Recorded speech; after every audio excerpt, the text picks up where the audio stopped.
I am moved by the conversations we have in our silence.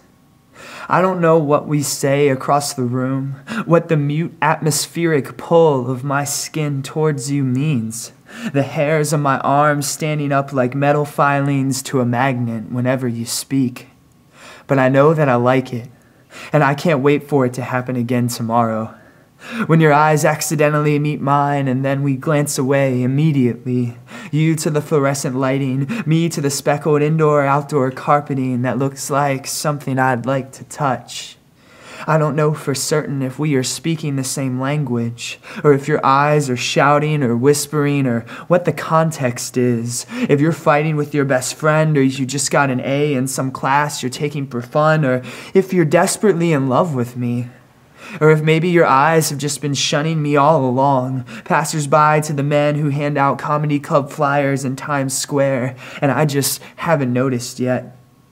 The only thing I do know is that your eyes are green as Vermont pines in September, and I've been hiking their forests for weeks now. If they were a national park, I'd donate on the way out. Not out of shame or a forced sense of civic pride or even because the park ranger is hot, but simply because I want to. It's been a good hike.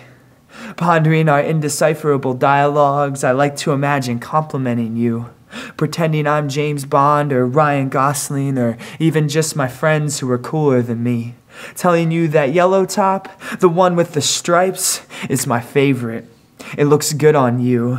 It reminds me of canaries, which I know are your favorite bird, and for which I consequently now possess a tremendous interest.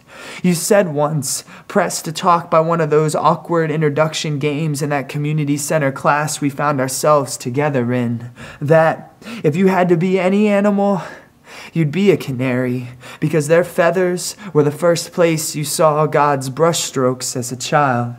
And they've made you want to paint ever since.